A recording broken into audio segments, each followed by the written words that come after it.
Hello, Cincinnati, and welcome to this episode of our podcast. Today we have the one and only Cody Kelley on of Small Town Hunting, Small Town Properties. Cody came up under the Primos ranks. We're going to talk a little bit about land. We're going to talk about deer hunting, and most importantly, we're going to do a deep dive on calling to big bucks. So what do you say we get this thing started? So why don't we start out with this? Why don't you give us a little bit about your background here, Cody? I mean, I know you came up in the Primos outfit when you started out, didn't you?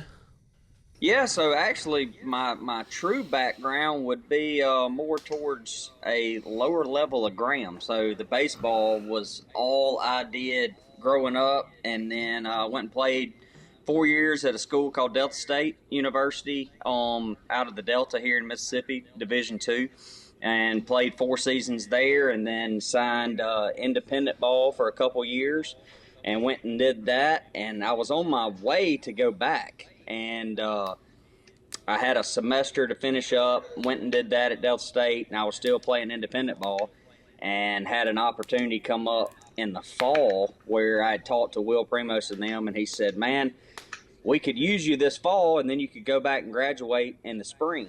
And because I'd kind of missed too much school with the independent season, we didn't finish up till end of September. And so I actually went and did an internship at Primos and filmed. And then he offered me a job when I graduated, so I hung the cleats up. That's crazy. I didn't even know that about you in regards to baseball. Baseball was that was all I cared about. I was actually my degree is in teaching. I was going into education, so that was the degree, and then of course it was all baseball. They made you get a degree. That all I cared about was was playing ball. But it was fun, man. I played, like I said, 4 years at Delta State. I was a pitcher. And then finished up there, and I signed with a team called the Shreveport Captains out of Shreveport, Louisiana. They're not there anymore, but played a couple seasons there. And then when I had the chance to go to Primos, I hung the cleats up and took off running. So, and that's kind of where I started. Started at Primos. I was there. Chris and Keith were there for, I guess, 16 or 17 years producing Primos Truth About Hunting.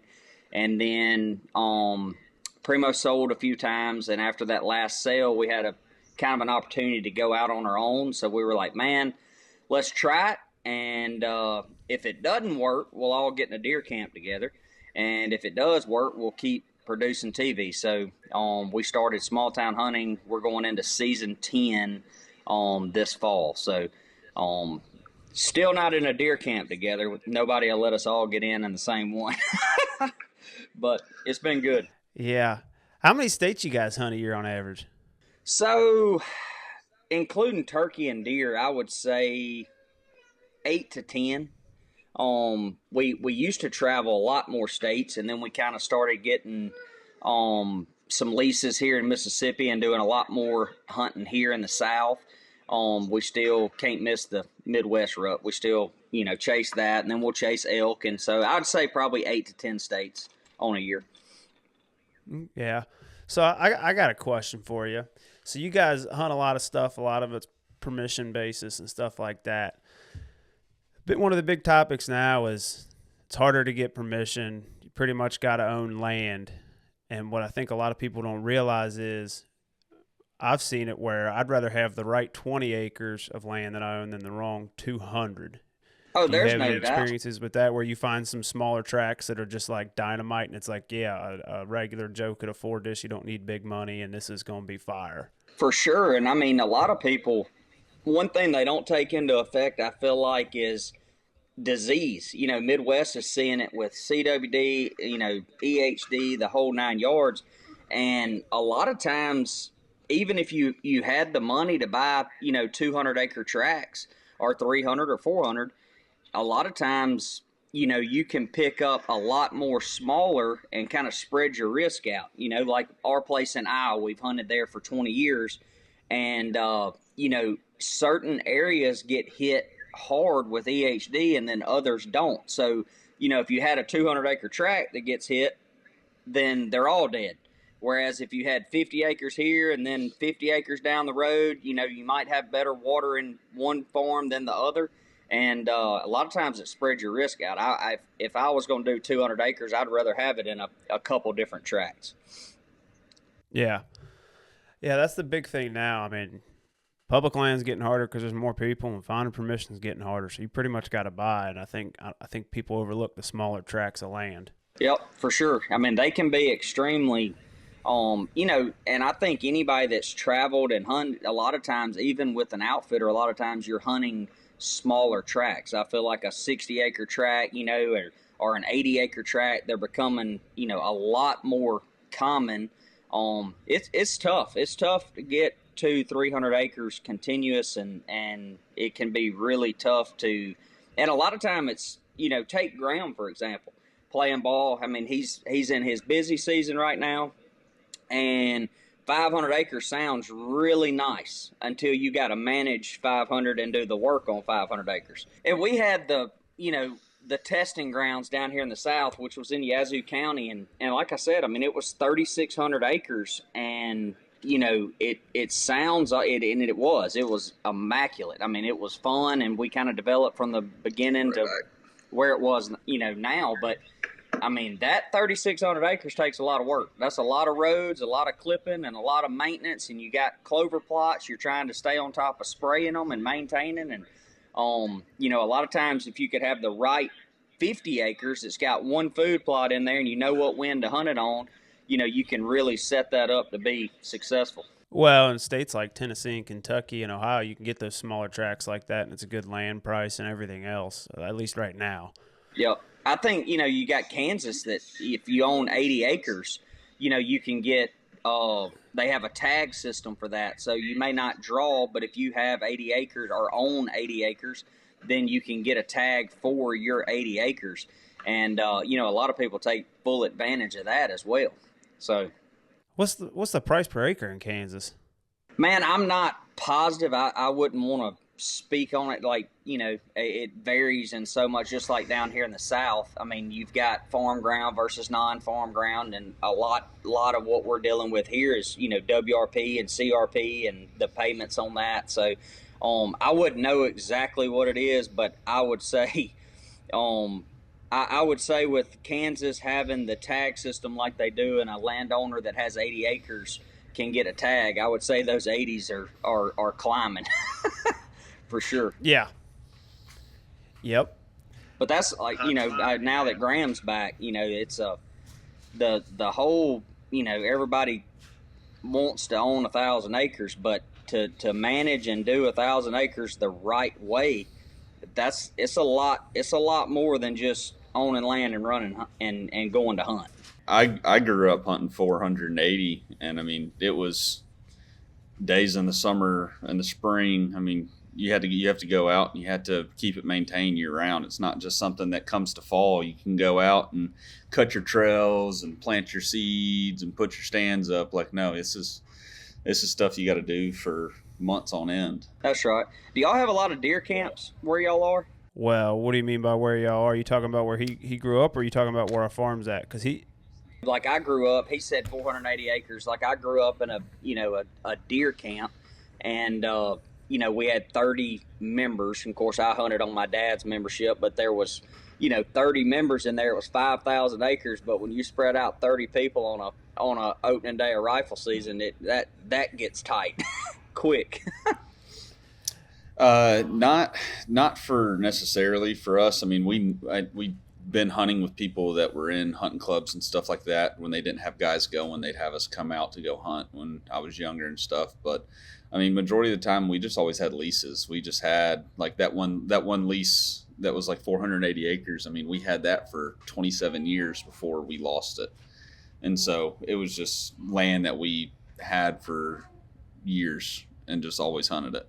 Yeah, deer camp, that's down south, pretty much all my buddies grew up in a deer camp, and it would be timber company or timberland, and then you would lease from the timber company, and then of course, however many people it took to cover the bill is how many members it was. But it was, man, I wouldn't trade that for anything. It was fun. Oh yeah, those are the times you get that are some memories that you can't ever forget, Yeah, we didn't. I didn't even know. I didn't even hear about it until I moved to Florida for college. So, Yeah. with that being said, and you haven't hunted all over, I got 2 questions for you.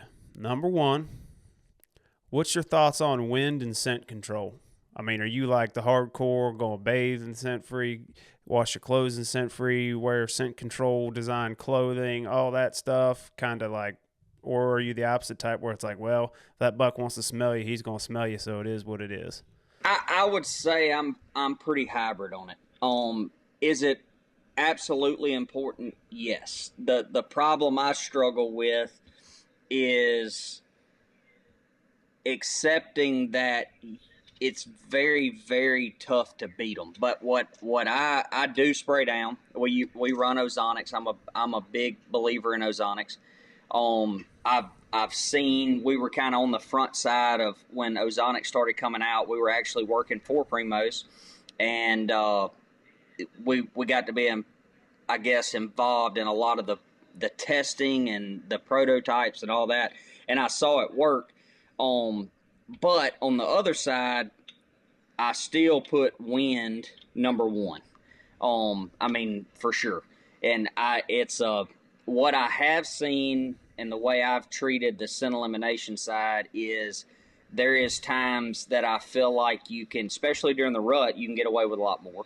And then on the other side, it gives you those few extra seconds that you wouldn't have gotten as they're trying to figure it out and you get a shot. So I would say I'm not one that's going, just like it is what it is. If he smells me, I can't do that. I'm definitely extremely cautious of it. And I do all the little things you spray down and try not to take all your hunting camo into the camp and, that kind of stuff. I could do better at it for sure. I don't know how much that increases shot opportunity, but I do feel like there's times I get laxed on it. But on the ozonic side, have y'all used ozonics much? Yeah. My only problem with it is I'm sure it does it, but every time I turn that thing on, I'm like, man, I'm not going to be able to hear him if he's sneaking in here on me. Even as quiet as they get, and they keep getting quieter, but I'm still like, dealing with audio, being a production guy, I'm like, any little bit, I'm like, it's interfering with my hearing. I don't like it. I was just going to say the only bit of ozonics I've ever used was putting it in my bag to kind of help knock the scent off my clothes from like sweating or whatever. Yeah, the fans have gotten a lot better on them recently. We used to always run them upside down. So we just turned the fan straight up and then flip it over to get the fan where it was going up, where it wasn't killing the audio on the cameras and taking away from being able to hear. You could run them upside down doing the same thing. And then on the new units with the fans, they're a lot better. But, I mean, I've seen some incredible stuff from it. But like I said, I'll never be the guy that gets away from, hang it and say I'm not worried about the wind. I can't get there. I'm gonna win number one, and then ozonics and spraying down after that for sure. Yeah, you just can't go in and expect to hunt a big deer on a backwards wind and kill him. It's probably not gonna happen. Well, and two, I mean, my thing is with all that stuff is I feel like the scent. I mean, whatever type of scent control you're trying to use, you can't go in there and just go willy-nilly, just banking off the wind, because I agree with you. I think wind has a giant part in it. I'm going to play the wind into my favor, but it's also, what about that early group of does that comes by and they walk past you and then they get downwind? Well, if you're just going all willy-nilly, hoping the wind saves you, I mean, at some point, those does are going to catch your scent and just take off. There's no such thing as a bulletproof set. Yeah, and everything else is going to be kind of screwed from there on out. So if you got to take some type of precaution to be able to make those does know, or young bucks, I mean, whatever comes by you before that big boy decides to come in that hunt, I mean, if they get downwind of you got to have some type of protective layer that you can at least say, hey, I did everything I could to have an opportunity, I do think you're playing it for seconds. You're getting those few extra seconds, either, especially like in the rut, if he bumps her and she kicks off over here on the downwind side, and you even if she's gonna get you, you're needing 5-6 more steps right here. So it's always been something we definitely paid attention to. Could we do better? Sure. And if somebody's like, well, what's your increase on shot opportunity if you do. I don't know that, but I have seen instances where I'm like, whatever I did gave me the 5 seconds I needed. I do know that. Yeah. Oh yeah. Oh yeah. I mean, I had the biggest buck I had an encounter with that I've out of the whole time I've been hunting was this past year, and I had 12 does directly behind me downwind, and I had Conquest scents. I had the VS1, and I had the Evercalm all over the place. And I can say the wind was blowing directly this way, and I had 8 to 10 does directly behind me down this creek bottom, because it's the only way this wind could go down these hills going like this, and they never smelled me. And if they would have smelled me, I would have never had an opportunity to see that buck as close as I did. Not even willing to be able to draw back on him, but just being able to see him on that hunt, I probably would have never happened. That's right. Yep, I've seen it with like I said, I can never get to a point where it's like, it doesn't matter. But we have, come it gets dark, you've got a food plot back right corner, say your wind's going that way, and you got 6 or 8 deer over there, and you ran ozonics all afternoon, sprayed down the whole 9 yards, and you've gotten away with that marginal. And I have reached up there to get out of the tree, and you kill that thing, and immediately the field clear. And it's like, with that much evidence, it's like, I'm gonna run it. I'm whether whatever somebody will say, I'm gonna at least run it, because there has been times 100% you're getting away with what you shouldn't have, for sure. Well, and a lot of this is based on your personal observations in the field as a hunter. You kind of got to go and make your own opinion. You know what I mean? But with that being said, based on your observations, here's my second question. Do you believe the moon plays a role in deer movement? I just had this, it's kind of crazy you asked that. I literally just had yesterday probably an hour and a half conversation with a buddy. We were talking back and forth, and I guess it's kind of like the scent elimination thing.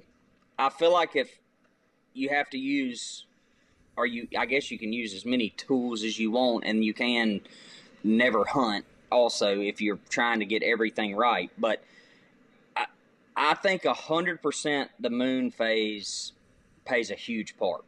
Now, I feel like if you grab your moon guide and that's what's on the refrigerator and I'm only hunting with that moon, I think you're going to miss a lot of other opportunities that you could do it. But like the instance that came up, my buddy that we were talking, and he said, if it's October 10th and it says those deer are moving 11:20 today, that's what time the moon phase is. That's when you're supposed to be the best.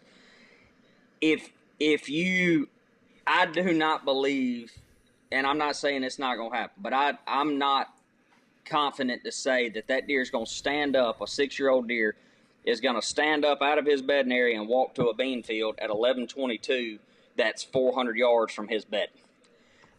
Now, what I do believe is, I'll paint the same, this is the same conversation, so I paint the picture, and a lot of people may disagree, and I'm by no means an expert, but I feel like, say you've got a deer, you know where he's living, but maybe you can't hunt where his food is, so you're trying to kill him closest to the bedding area.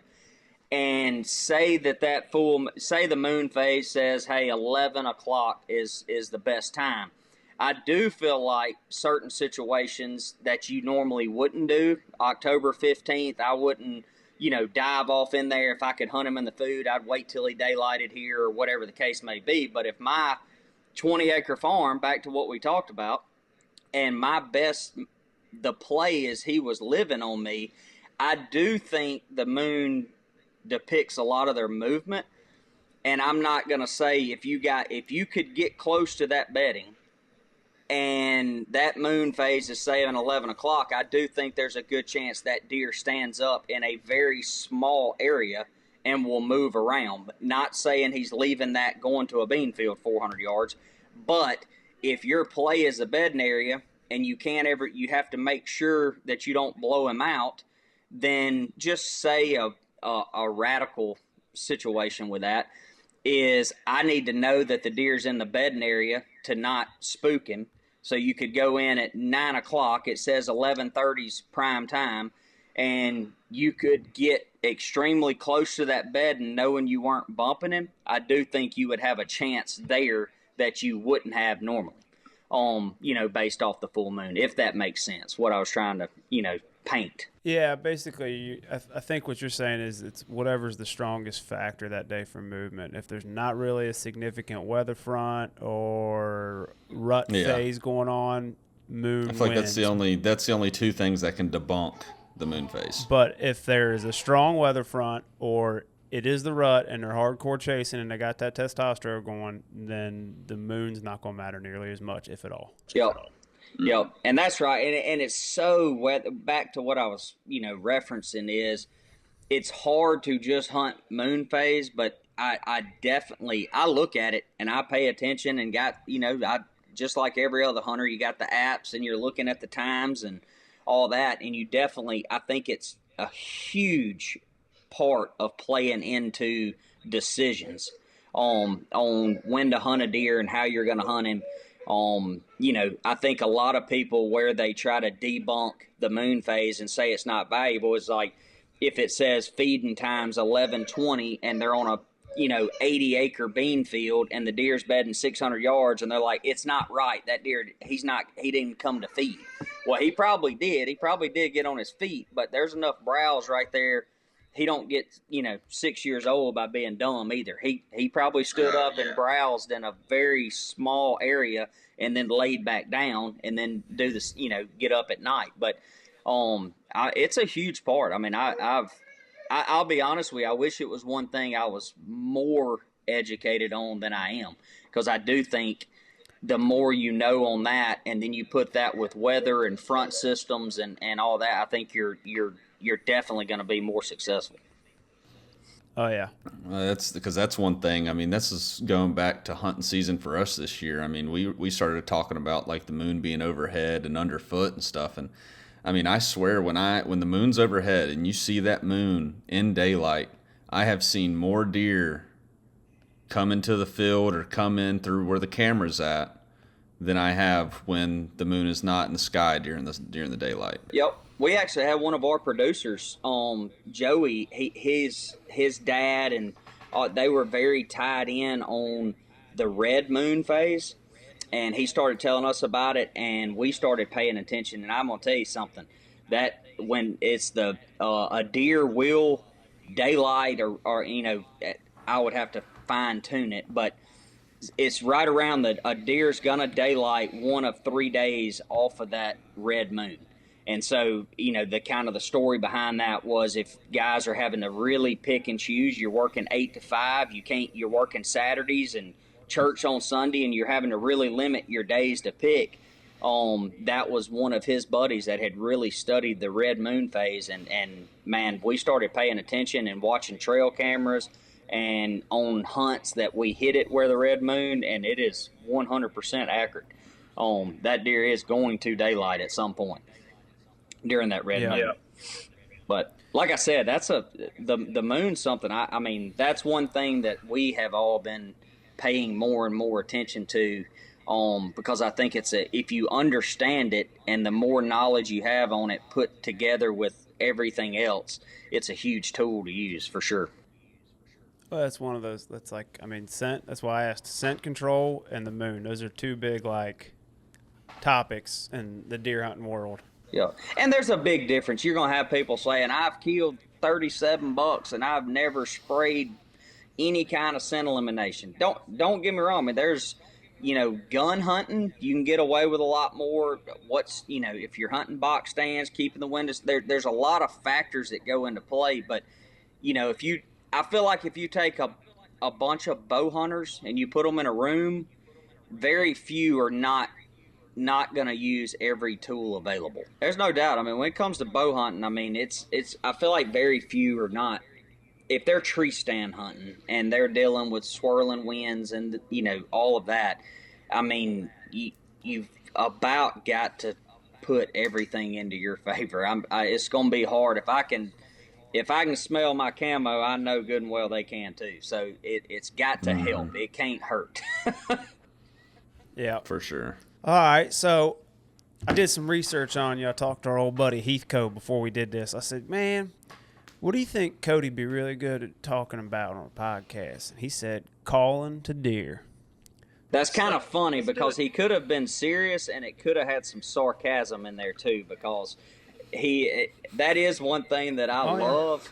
And so he could have been being very serious, or there's been several times, like when we first started hunting together a lot. I mean, when it comes to rut, I mean, I'm gonna know if that deer's callable or not, and he gives me a hard time every time. So let me ask you. I mean, when it comes to calling, do you usually wait until the rut to call? Do you call early season or late season at all? If you call early or late season, like what do? Do you keep it pretty basic with grunts or what? So, from my side, when I'm referring to calling is rut. Now, is that peak rut and all that? No, I do think calling. You know, I've seen early season, you know, you get a little bit of a front and bucks start pushing other bucks around and establish. I have seen a bean field in October where there is 100% no rut going on at all, and snort wheeze at a deer that's showing dominance and walk him into bow range to kill him. But most of the calling that Heathco's joking about is that's going to be the rut. But it is, I mean, obviously that's kind of the Primos background.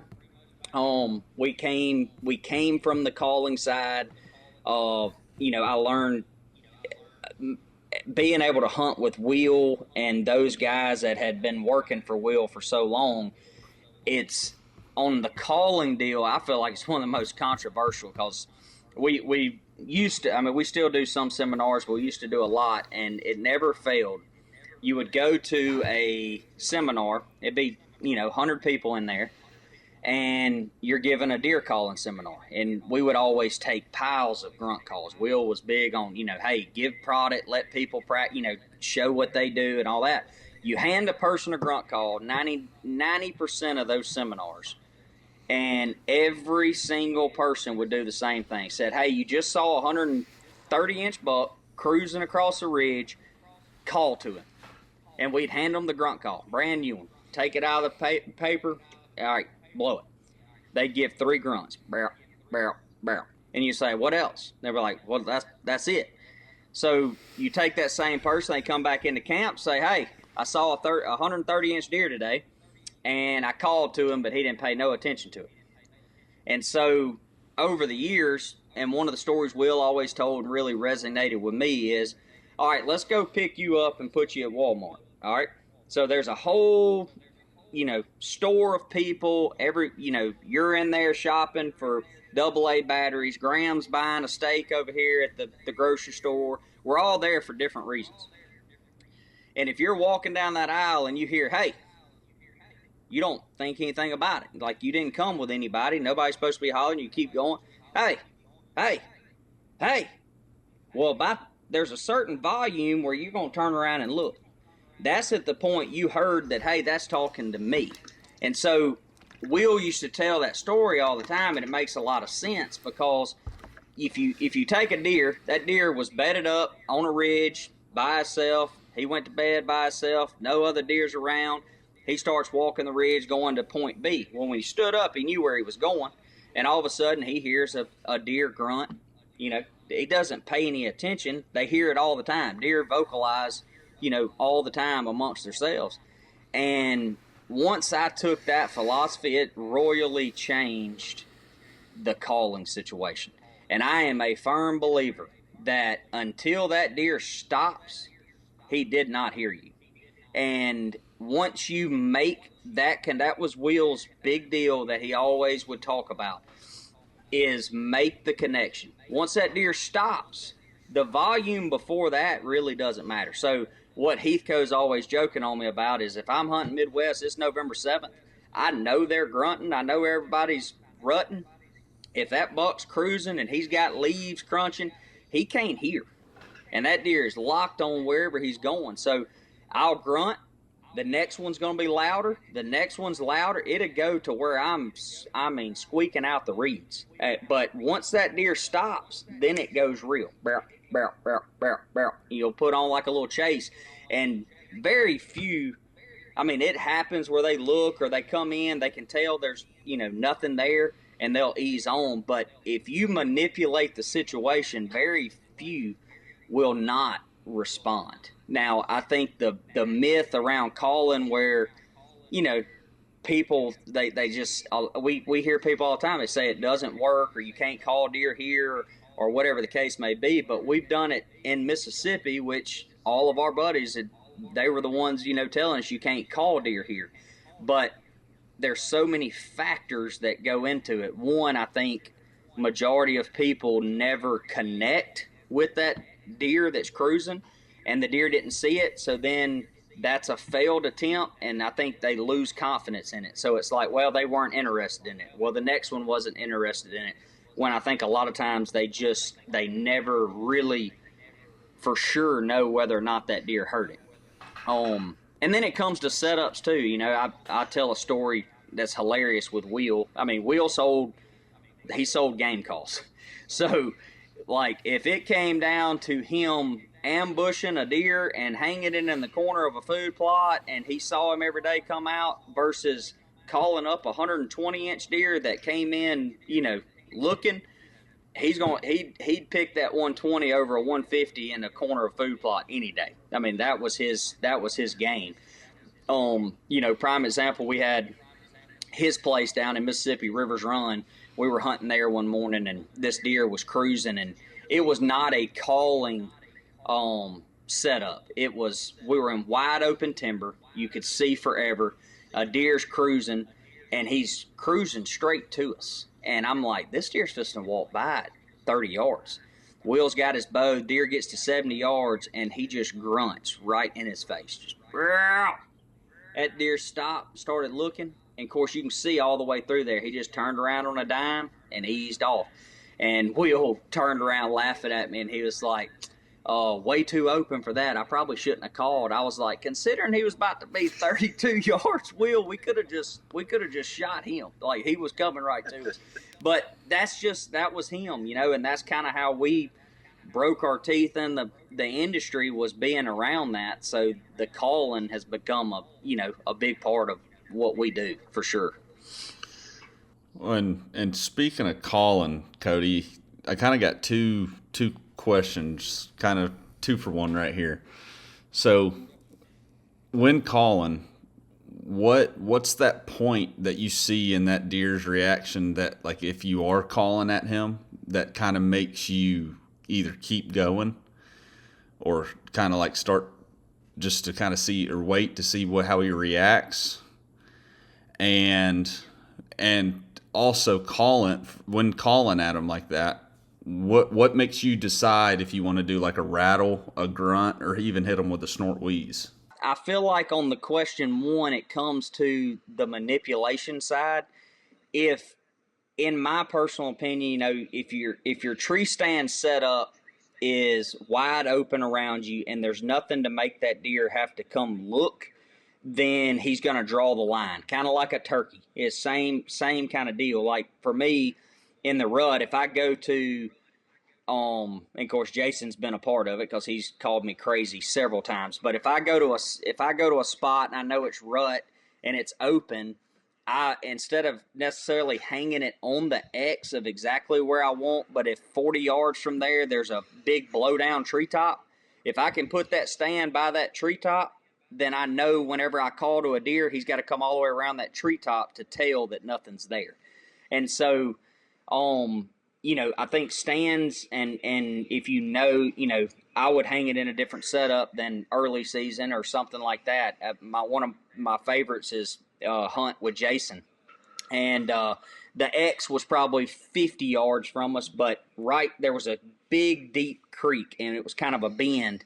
And I told Jason, I said, we're going to hang it right here.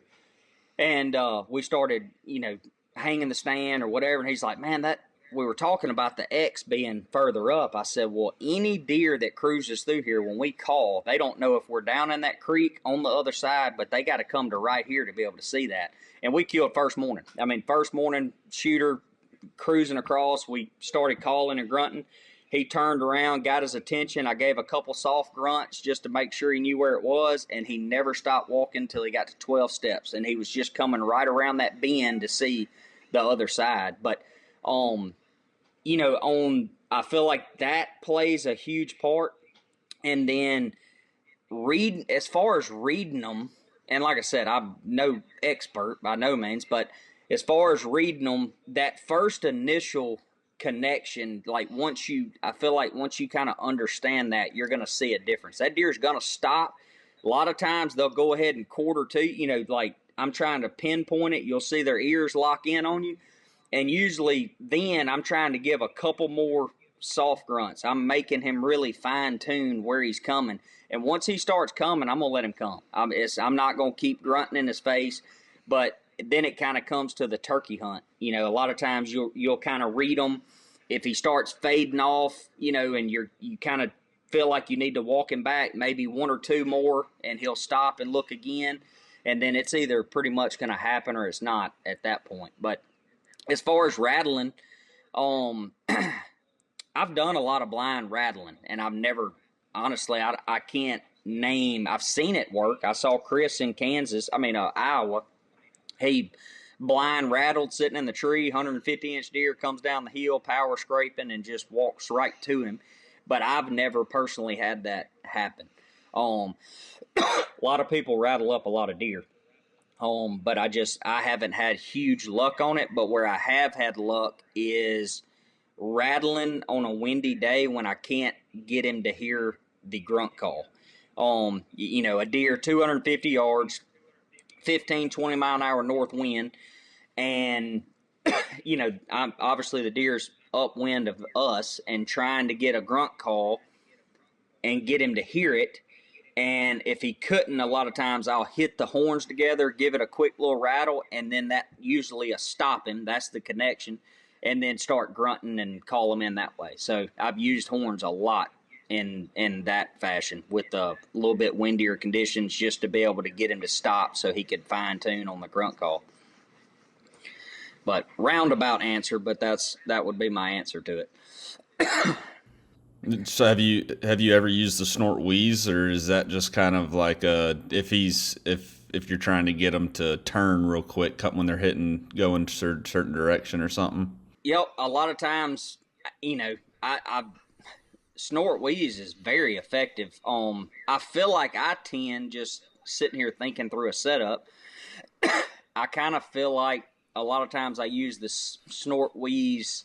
If that doesn't work, if he stops and then he starts going again, maybe stop him one more time and then snort wheeze at him. And then I've seen that work a lot too. Anytime I rattle, I always use, a snort wheeze and that kind of deal, I guess, adding realism. But it's, I can definitely, sitting here thinking through it, I feel like I've used the snort wheeze when the first didn't happen. If I know he heard the grunts and he's still either looking at a doe, but it's very effective. I do use snort wheeze a lot. Is there a point in the rut where you're gonna lay off the calling because they might be locked down with those? If you're let's say lay off the blind rattling and stuff. How about that? Because if you're blind calling, you don't know that deer could be in the air, but you don't know if he's got a doe with him or not. I mean, sometimes it works. Sometimes it could have the opposite effect. You have no idea. Yeah, it could. I mean, definitely doe takes them the other way or whatever the case. But I don't know. I feel like I've kind of always just stuck to that same routine, good or bad. If I see one, even if he's got a doe. Now, I do think the snort wheeze could work way more effectively if he's, say that doe walks into 80 yards and he's still just staring at her.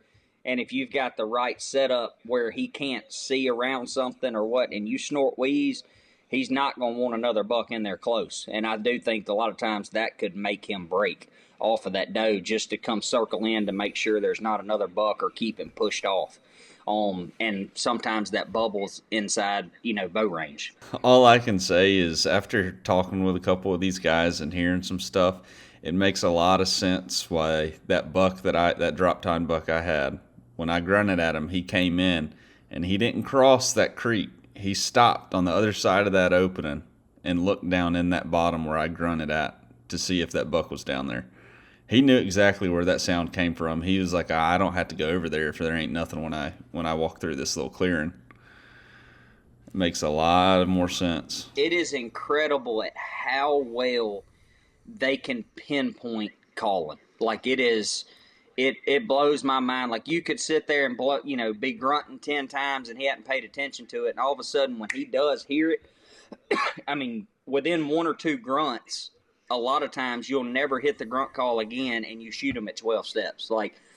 And it's that quick. He knew exactly where it was, and in his mind, I feel like on a when the deer commits to it, he heard it, and you've got that treetop there, you've got the creek or the bend or the thicket right there to the left or right or whatever the case may be. But in his mind, he immediately goes to that buck's behind that treetop. And so it's amazing, always has been amazing how fast they can pinpoint it. When you do make your, a connection with them and they heard it.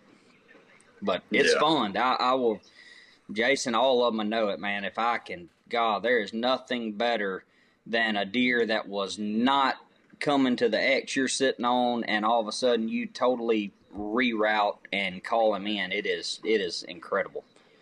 One of my favorites. Yeah. Now let me ask you. So let's say it's mostly open timber where you're at, but you might have a couple blowovers, and he's headed away from you, and he's headed towards a direction where he might get behind a blowover. Would you call him at him at any point, or would you wait till he gets on the other side of that structure so he's got to turn back around and look? I guess you kind of get what I'm getting at there. You're definitely going to have to wait and be. So, prime example, I'll go through this. My biggest deer, our biggest bow kill was in Kansas a couple years ago. And I was actually between two creeks, and it kind of necked down. But where this little ladder stand, it wasn't 12 foot off the ground, but it was just it was dead on a knob. So if a deer was on the right and you called to him, then he could think that the deer was on the other side of that knob, or vice versa. So it was a perfect calling set. And anyway, the only time, if the deer were dead even with us, was the only time that they could kind of see through there, and have the best angle because it was elevated on both sides. And so I see the deer we're hunting, and he's only 65 yards. And he's right across the creek, but he's dead to our left, so he could see all the way up under us. But once he got out front, there was all kind of, trees and different things, and then you had that knob right there. So I never said a word. I sat there. I mean, the closest he was then, and I let him fade all the way up the creek till he probably got to 130. But when he did that, he was on the other side of the knob that I was sitting on. And, of course, I could see him. And I immediately, as loud as I could, I hit a roar, and he locked it up, and he was looking the other way. And just kind of started just soft grunting, barrel, barrel, barrel, barrel, kind of like a little chase. And immediately he spun around, laid his ears back, and stood there. And I hit one more little grunt, and he dropped down the huge bank in the creek and came right across and shot him at 27 yards. But he went all the way around that knob. I never said another word. He went across the creek. He went around the backside of the knob, came all the way. He was just getting to the only place that he couldn't see is where he assumed that deer was. And he came all the way around, and we shot him. That was one that kind of like ozonics, where it was getting right at that fringe on the wind, and we pulled it off. But that was a fun one. Me and Hunter Norris was on that, and we were high-fiving because it was 100% like thought it through and called him in there, and that was the only place he couldn't see, and that's where he thought those grunts were coming from. But it's fun when it comes together. Yeah. Oh yeah. Now, do you use decoys at all when you're calling, or is it mostly blind? I've used decoys a good bit. Most of the time, like if it's a field situation, I've used decoys a lot on, I'm wanting to stay on a deer that we've been hunting and I get a crap wind or something and I need to back off, and you still want to be able to hunt that field, but I know I'm not in the game where I can hunt with the current wind that I have.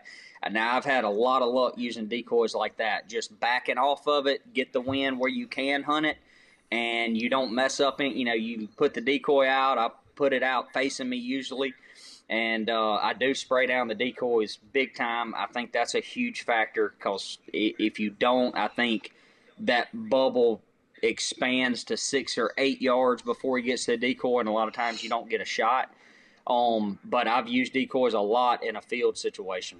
I've never used them in the woods or anything like that. But as far as an open field, for one example of that, we were in Ohio, and the deer, it was across the line, and he was bedding on the place we had permission to hunt, but it was only like a 10-acre thicket. And with the wind, there was no way to get close to the corner or anything like that. So for the first 2 days, I said, we got to stay out of the game. And we backed up 200 yards, hung it on a small little tree, and just put the decoy out. And the first evening, deer comes out of the corner and call to him. He comes all the way to us, and right before he gets there, he crosses property line and goes on to the neighbors. So the next day, did the same thing. Still, the wind wasn't right. We were going to push in on day 3.